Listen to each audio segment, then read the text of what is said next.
Good morning, everyone. Welcome to Friday Friends. It's Deb Burton here with RI Elder Info. I'm the founder and creator. RI Elder Info, if you're just watching for the first time, is the most comprehensive resource for seniors, caregivers, and professionals here in Rhode Island. And each week here on Friday Friends, we introduce different organizations that are doing amazing things in the community, things that you really need to know about. And today I am very excited to bring on Joe Reddish from the Rhode Island Commission of Prejudice and Bias. I met Joe through another friend and had, in all my years living here in Rhode Island, had never heard of this commission. And I'm a huge advocate, of course, for individuals of all races, nationalities, religions, etc. So when I hadn't heard of this, I thought, oh my goodness, how many more people really need to hear about this? So welcome, Joe Reddish. How are you today? Good morning, Deb. It's great to see you. It's a nice, beautiful day out there. So I'm looking forward to chatting with you. Yeah, it's going to be great. Finally, the last weekend of summer, and we're going to get some good weather that you can actually go out and enjoy and not bake in. I'm looking forward to it, actually. Yeah. So tell everyone, what is the Rhode Island Commission on Prejudice and Bias?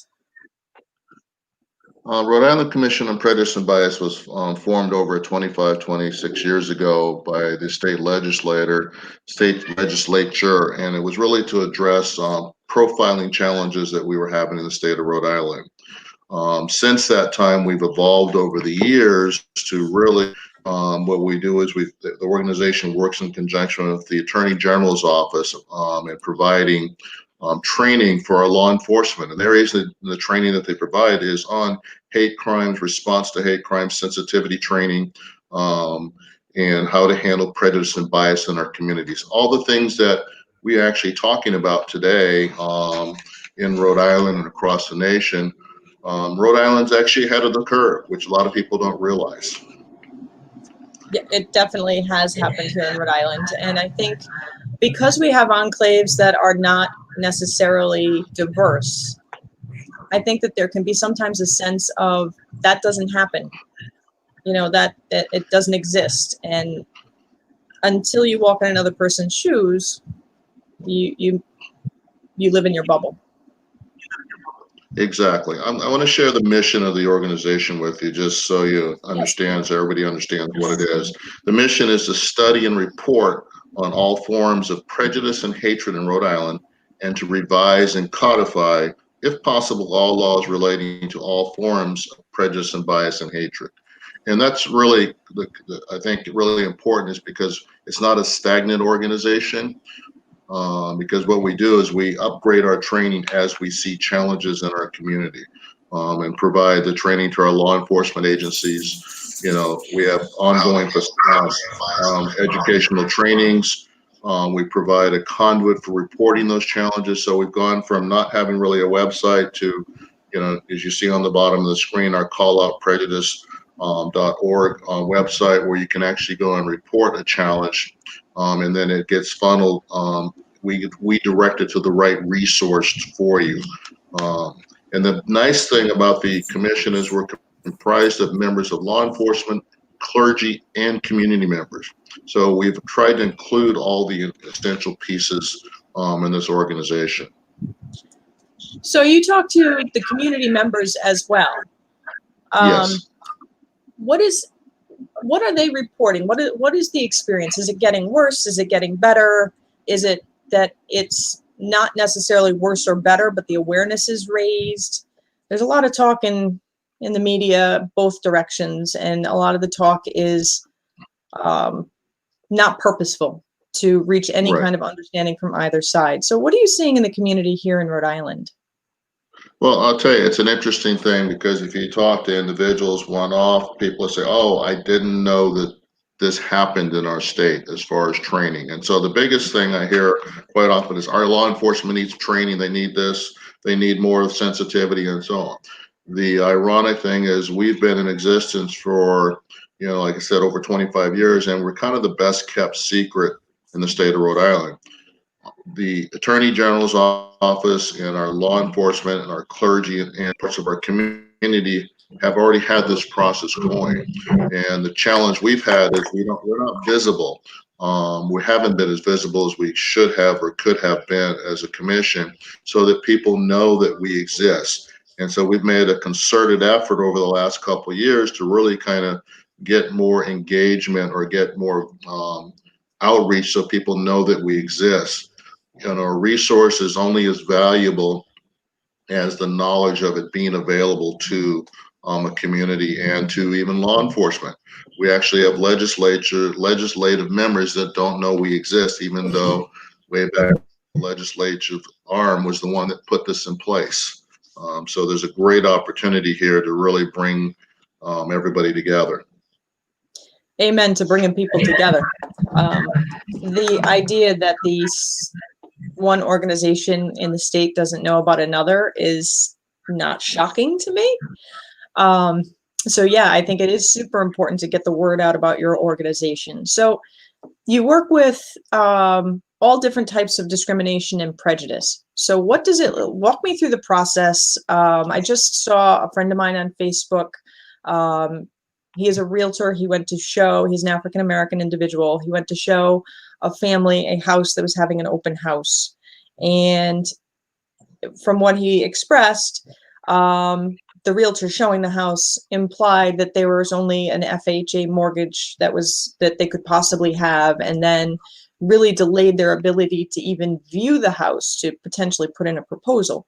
So if you're in that real estate agent's shoes and he's just encountered this act, what's the next step? How do they get a hold of you? How do they reach out? What happens next? So the next step is they would go to our website. There's a form they would fill out on the Call Out Prejudice Rhode Island.org website. They would fill that out in detail, the experience. That form gets forwarded to our coordinator. That then moves over to the Attorney General's office. We have a representative at the Attorney General's office that is assigned to work with our organization, and their department specializes in prejudice and bias of all types.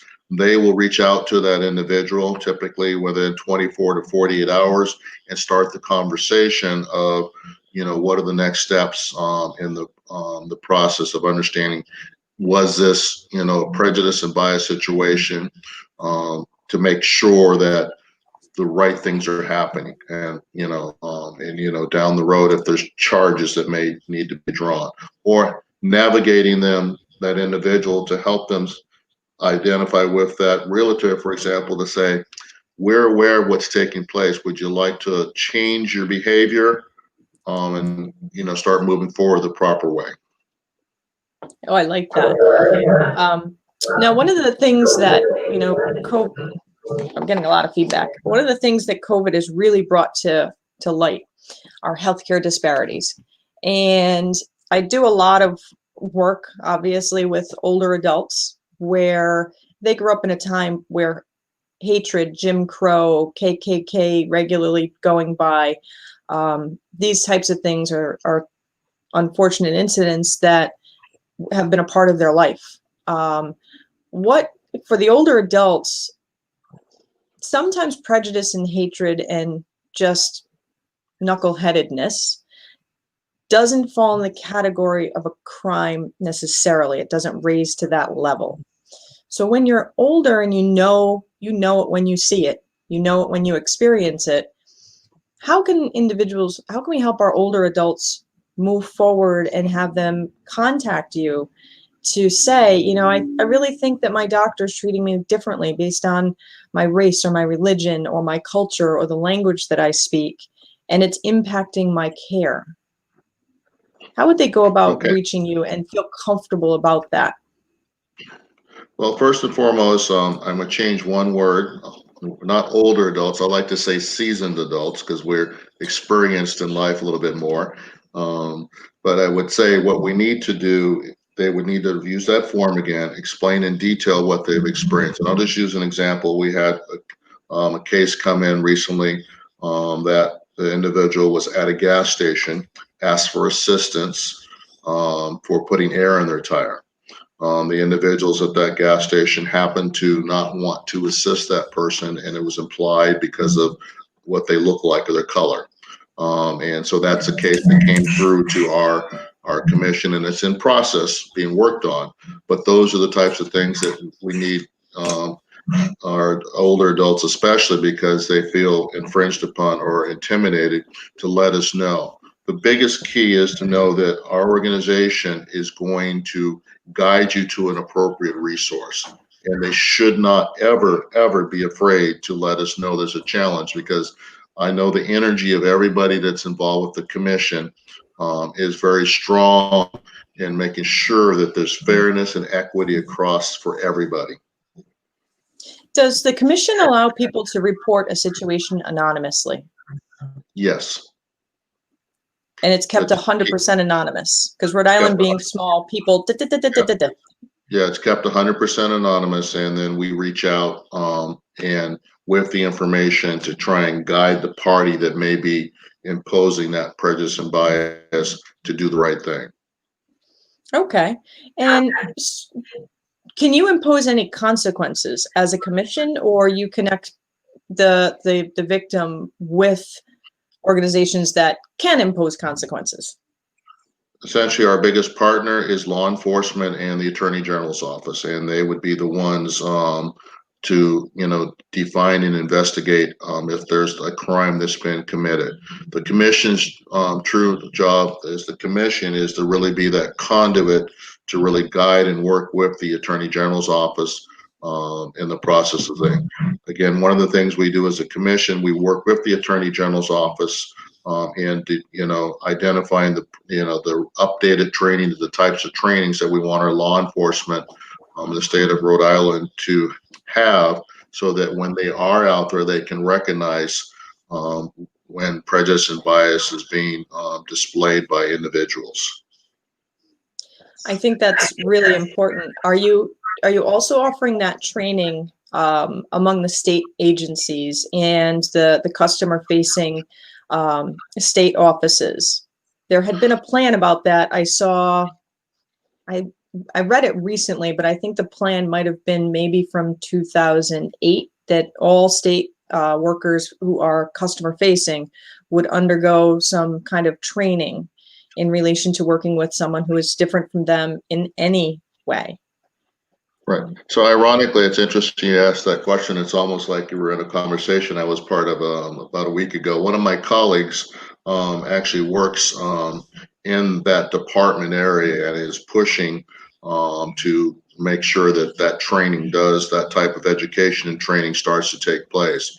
Again, we're kind of focused in a certain area, but one of the things we're looking at as a commission is requesting that our mission be augmented or adjusted for the year 2020, not to just include law enforcement, but also the ability to do more activities with community and with other state departments, because we have a formula that has worked over the last 15 to 20 years that we do, for all the protests and everything that's going on. We do have a pretty good law enforcement agencies throughout our state. Yes, there's always going to be those challenges, but we have ways of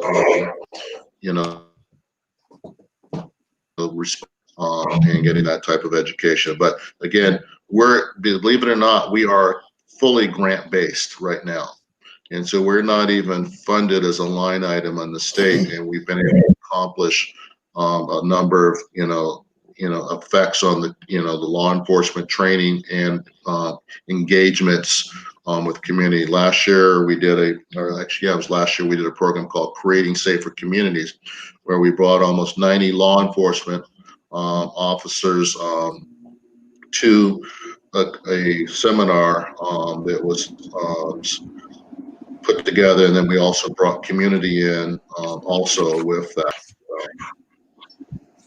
Wow, that sounds huge. And so completely grant based. I think the grantscape has changed with the virus quite a bit. And then we had the situation with Mr. Floyd being so public. I think that woke a lot of people up to situations that sadly have been happening every day for probably the history of the country. Yeah. And it brought to light that we need to do better, period. So a lot of times when I'm in different meetings around the state in relation to older seasoned adults, the people around the table a lot of times look like me. Mm-hmm. What can we do to try to change that? And not only that, that if there's individuals who are not interested in the aging experience and how to improve that for older Rhode Islanders, because it's not everyone's cup of tea, and I totally get it, and that's something I love to do.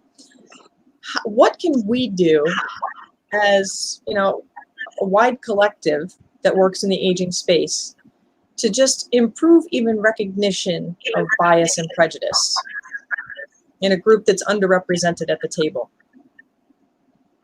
Well, I think the first and foremost thing is we all have to, for lack of a better analogy, pull up our shades on our houses and not be afraid to be seen. And I think, but we also have to make sure that we're seen in a, you know, in a productive way. So, you know, I appreciate all the protesting going on. Now the next step is really to, you know, back up a little bit, because we have to step and talk to each other instead of at each other and be engaged. I think one of the opportunities you just identified, I think, which should be key, is that we figure out a way to get our aging communities more involved in those conversations, because as much as we have our young people out there protesting, our aging communities are the ones that actually really have experienced it. So, and, you know, the challenge is, yes, we live vicariously through, you know, we're protesting vicariously in some cases from other people's experiences, but we need to really understand and have them engaged in the conversation, but also talk about how do we get to the next step. Also accept that not everyone is bad. And that's on both sides of the fence, really, because not every resident is bad, not every law enforcement. Oh, and that's right. Law enforcement are part of our community. They are our neighbors, and so on. So a big piece of it too is really, when I talk about we're the best kept secret, in a lot of cases, we don't even know our own neighbors. And I think stepping out and getting to know our neighbors and learning and understanding the different cultures, that will also start to hopefully bring people together.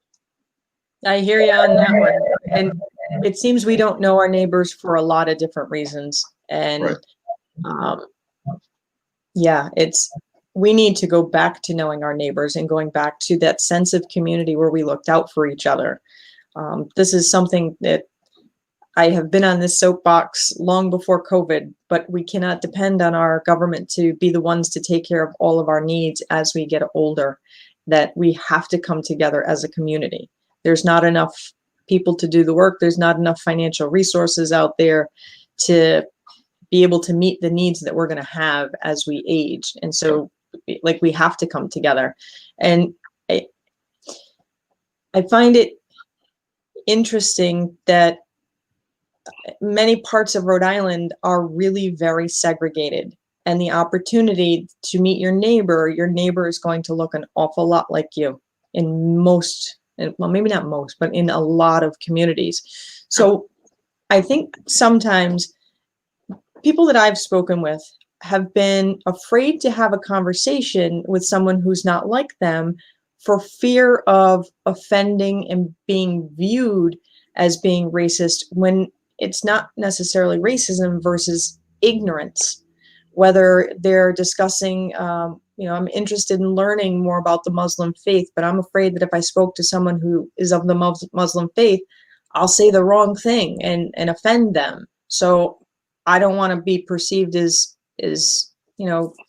anti-Muslim, so I'm not going to have that conversation.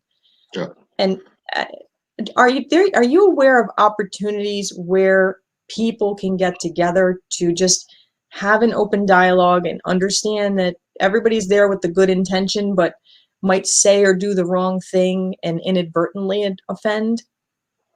Well, I think the opportunity exists in our clergy within our state because the Mhm. Rhode Island Coalition of Churches is a organization that encompasses all religions. So from Muslim to Christian to Jewish faiths, Mhm. and those organizations have open conversations all the time. And you don't have to necessarily be a religious person to participate, but to, reach out and say, can I join, to be part of a conversation? But more so, I think, is that it's kind of like, what's the best way to describe it? So I have new neighbors that just moved into my neighborhood. Okay. Um, as a resident that's been here, I walked over and introduced myself. It's as simple as walking over and saying hello to your neighbor. It might start with a wave initially and a smile, because a smile goes a long way. And then at some point in time, you may be out in your front yard. And at some point in time, you're standing along the fence line, or maybe you're taking a walk and you pause and say hello to somebody. We forget sometimes that communication is as simple as just saying hello, and to start that process. And you don't necessarily have to start off with, oh, can you tell me about your background and but get to know the person. What do you like to do? And then it leads into learning more about the other party. And I think one thing that I've observed is that sometimes there may only be one other individual in the room who is perhaps a person of color, or who is speaking another language, or is of another faith. And so the entire room having the discussion will turn to that individual, and now that individual is representing everyone of that race, that religion, that language, that culture. And I think sometimes it can be forgotten that you're talking to one individual, one person, and you can't have an expectation that if you're speaking to someone who is perhaps bilingual Spanish, that now they are able to speak on behalf of everyone who speaks Spanish in the country. Individuals who speak Spanish come from so many different countries and have so Yeah. very many different experiences. I see that also happening with individuals, who may be African American in the community, where it's, what is the Black experience? You're talking to an individual. What you really should be asking is, what is that individual's experience? And it's almost as Right. though we forget about the humanity of each other. That we can't have a conversation with our neighbor to say, your grass looks really green. Like, my fertilizer's not working. How'd you do yours? And skip Yeah. the Yeah. and And skip those it's differences. interesting you say that. Yeah. So I was guest speaking at this academy, and one of the things I use as an example is, I say, back in 1960, I was known as Negro, colored, and that word that rhymed with the word wigger. And then Mm-hmm. sometime back in the sometime in the 70s, I became black all of a sudden, and then by the late 90s, I became known as African American. And I jokingly say, just to kind of break the icing with them and kind of bring it down to reality, I say, back in college, back in high school, I ran track, but I couldn't throw that spear thing. So my great grandmother was white, which explains probably why I don't dance well. I said, but I realized that I needed to look a little higher. And I said, I took on the definition of hue enriched. And so I asked them, what the definition of hue is. And so after a few minutes, they said, spectrum of color. And I says, exactly right. I says, in the bottom line of everything we look at, we are all part of the same hue. Some hue enriched, some hue deficient, some hue challenged. I always kind of joke, there's always one freckle face person in there. And I says, and we'll play connect the dot later, but it works for you. But my bottom line is, when you go out as officers, and really, as we go out as people, we should see the people first and have an experience with people and get to know the people, no matter what they look like. And I know it's challenging for people, but that's the first step, is not to see the color, see the person, because that's really the true value of the relationship is what that person brings to you, because you never know who you're going to need or when you're going to need somebody, but you also never know what you're going to learn from that individual's experiences. I've been very privileged to be able to travel around the world, and so I've been to Egypt, I've been to China, I've been to Taiwan, I've been to Lithuania, and countries that are a mix of people. And I still remember being in Lithuania, sitting on the edge. We were waiting for our buses to leave and stuff. And a young girl came over. She's probably in her 20s, and she said, "My grandmother's with me, but she's never seen a black person. Can she come over and touch you?" And I said, and I said yes, and I gave her a big hug. But we all have different levels. But again, if you hear what the granddaughter said, she came over and at least asked, "I want to know more." The process of things. I think that's part of the opportunity we have as a community, because we are made up of so many different experiences in life, and let's learn to ask questions about each other and learn about each other. Oh my God. Yeah. Amen. Amen. So, this is like been so amazing to have you on. And you mentioned that you're grant funded. So if people would like to support the work that you're doing, how would they do that? If they wanted to donate or if they wanted to volunteer, can people join the board? What opportunities are there for the community to support the work that you're doing? Okay, so first and foremost, the commission is state, and it's legislative, so it's 15 members on the commission. However, we do have the opportunity when we do have events for volunteers and so on. The best way, if you wanted to reach out to, is our email address. Just call out Prejudice Rhode Island at gmail.com. That would be the email address to reach out, and in your email, our coordinator would contact you back and let you know where we have opportunities for participation. I know that we as a commission are working on figuring out how can we do more community events. So if you have a community organization that would like us to put together some type of kind of engagement with law enforcement, because that's really our focus right now, is just really getting people comfortable with engaging law enforcement community, because they are as concerned as we are to make things comfortable for everybody, because they're part of our community. And so I think so often we just see them driving by in the car, and we assume that well, they don't want to talk to us. Well, wave.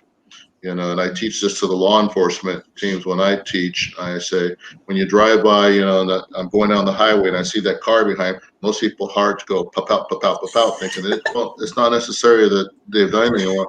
They have to drive down the same road that we do, So I tell the law enforcement guys to, look over, wink, hi, wave, thumbs up or something, and just keep driving.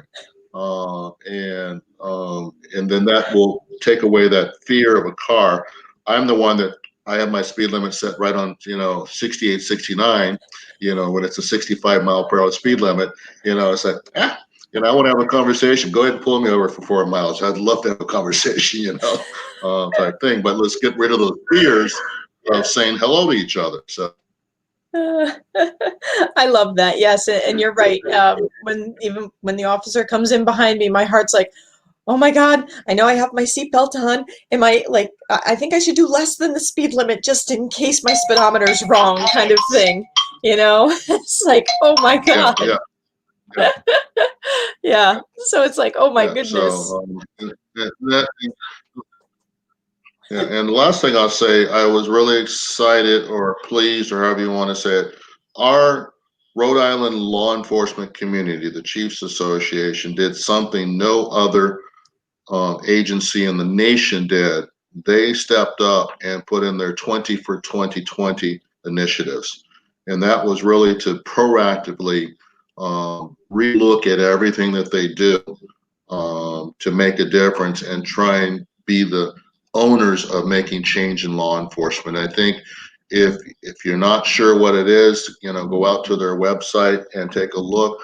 But it's really a bold step for a whole state law enforcement community, from the state police right down to the smallest police departments, got together, even including the college chiefs, and put together initiatives to start the change and improvement on what was started 20, 25 years ago with the commission and the training, but to really take a bold step to move forward, to engage and be part and make everybody's lives comfortable as a community.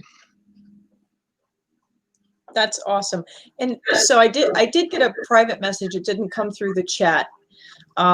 Someone was asking, what if the person is white and they feel that they have been discriminated against or have had racial slurs said to them, and the victim is Caucasian? That's they can do the same process. It's going to be investigated equally. Again, our Attorney General's office and the team that manages that area is absolutely incredible. They focus and they look at facts, they look at the details. And again, the recommendation I always say to people, take the emotion out of it and put down what's happened. And they work very well with people, and again, with our services, we also offer guidance to other organizations. We have a lot of, partners out there that you'll find on our website, that we work with that can, we can guide you to also. So the Rhode Island Commission on Prejudice and Bias really is there for all Rhode Islanders who feel Yes. that they have had this awful experience happen to them. They can report it anonymously. They can give you a call, send you an email. Is the commission's meetings, are they open to the public or are they closed? Our meetings are public. You can go to the Secretary of State's office to see when our meetings are, and they are open. They are Zoom right now. They're Zoom, which makes it even easier for people to participate. Our first meeting after the first rouse of the pandemic, we had almost 40 plus individuals on the Zoom. Wow. We have our agendas posted usually within 48 to 72 hours before our meeting. If there's things that you would like us to explore or discuss, you can email the email address, and we'll look at how we can add that into our discussion. We're actually reached out to the task force that's been put in place by our legislature on racism, because we've been doing this for 25 plus years, and so we're going to try and work with them to save them some steps, what needs to be accomplished in the process of things, because we've been doing it. We've been doing it very successfully and working with our law enforcement and bringing communities together. That's awesome. That is absolutely awesome. So I just feel really blessed that the universe has connected me to you, that there's an opportunity to get the word out about this, because it's definitely needed. I think our country is at a point of a lot of turbulence, and with turbulence can come some really positive changes. And I really feel like the Rhode Island Commission on Prejudice and Bias is an opportunity to work towards that positivity. I really appreciate you coming on today. And there's a couple other organizations that I want to do an email introduction, if you're not aware of, to get the word out to more people. I know, for example, Lieutenant Governor McKee has a subcommittee of the Long-Term Care Coordinating Council called Diversity Across the State. And that is where we're looking at how is healthcare impacted by your race, your religion, the languages that you speak, and what can we do to improve that experience. So that's one of them that I would definitely like to have you be introduced to. There's also another organization called the Rhode Island Elder Minority Task Force. That's been around for a while. We work with individuals who are in need, who would not fit into any other categories, service categories, and work to provide grants to get their needs met. So I'll send you that information offline, but everybody, I really hope that this has been helpful to you. Joe is a great guy. He's super easy to talk to. And the Rhode Island Commission on Prejudice and Bias, if we could just put that email up one more time, that would be great. Call out prejudiceri@gmail.com. Give them a call. Check out their website. And let's all work together to engage in conversations that are going to make this world a better place. We're at a point of time that really speaking to hear what the other person is saying is critical right now. And I'm really glad you were able to come on today, Joe. Well, thank you for having me, and we look forward to working even more with the community, especially our seasoned community, because I think they can bring a lot of knowledge and experience to helping us guide us through these challenging times. Absolutely. Thank you so much. Thank you, Joe. And thank you everyone for tuning into Friday Friends. I think today might have been one of our longer talks, but it in this day and time, it's something that's super important. You can always find more information. If you're looking for more resources, you can go on RI Elder Info, go down to the government agencies and advocacy, and you can find more resources out there if this is something that is impacting you. But I really do encourage you to reach out to the commission that we were just speaking about, if you feel that you have encountered any prejudice and bias, because it's in our hands to make this place better for everyone, for all of us. So thank you everyone for joining me today. I look forward to seeing you all next week, Friday at 9 for Friday Friends with RI Elder Info. Thank you so much and have a great day. Bye-bye.